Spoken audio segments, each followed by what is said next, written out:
Ini adalah bacaan meter panel kereta Honda Jazz tahun 2013. Jadi kalau kita tengok kat bawah ni, dia ada beberapa bacaan. Yang di atas ni adalah dia punya liter per kilometer semasa. Jadi bila kereta berhenti, bacaan sekarang adalah kosong.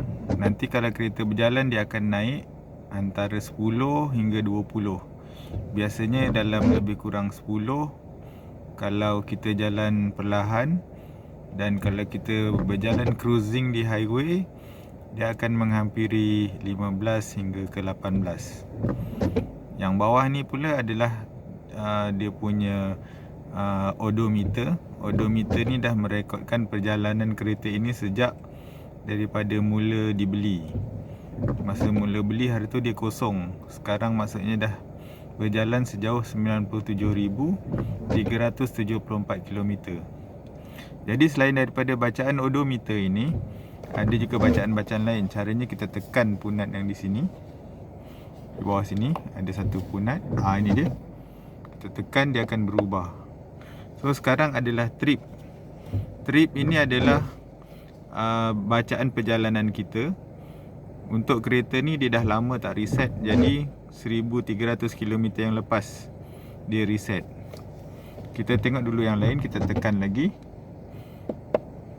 Ini adalah average kilometer per liter. Jadi bacaan sekarang menunjukkan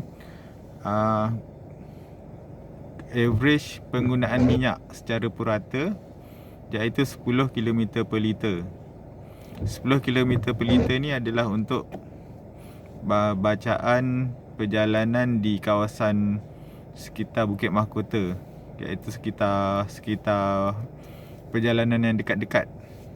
Kalau perjalanan kita jauh, kita boleh dapat sehingga 15 dan 16 km per liter. Jadi perjalanan jauh di highway di mana kita menggunakan cruising speed, tak banyak turun naik gear, dia punya average ni akan jadi tinggi. Tapi kalau kita perjalanan di dekat-dekat ni, hantar sekolah, balik sekolah, sekejap berhenti, sekejap ada bumper, sekejap naik bukit, jadi perjalanan itu akan memakan lebih banyak minyak. Jadi purata sekarang adalah 10.7 km yang dikira tidak begitu teruk lah. Kalau nak dibandingkan kereta Estima, dia 10 km per liter dia punya purata. Dan kereta Mercedes punya sistem lain, dia boleh dapat 12 km per liter. Jadi kita tekan lagi apa yang ada kat sini. Ini adalah range before zero. Jadi range ni kita nak tahu berapa kilometer lagi kita boleh bergerak. Jadi untuk sekarang, reading sekarang, kita boleh bergerak sejauh 377 km lagi sebelum minyak kosong lah. Jadi sekarang keadaan minyak adalah penuh, menghampiri penuh. Dia boleh pergi 377 km. Itu pun bergantung kepada keadaan pemanduan semasa. Kadang-kadang cuma 200 lebih saja. Kadang-kadang boleh pergi sehingga 400. Yang ini adalah anggaran yang dikira oleh komputer dalam kereta ini. Jadi itu saja. Dia dah pergi ke odometer tadi balik. Dan kita boleh reset. Kita cuma boleh reset bahagian trip ini saja. So sekarang kalau nak reset trip ni, kita tekan ini lama. Okay, sekarang dia dah jadi kosong. Tujuan trip ni adalah untuk kita merekodkan perjalanan. Contohnya, kalau kita nak pergi satu tempat dan kita nak tahu berapa kilometer, kita reset trip itu. Dan kita boleh dapat bacaan kilometer pada perjalanan tersebut. Kemudian apabila kita dah reset trip, dia punya average pun jadi kosong.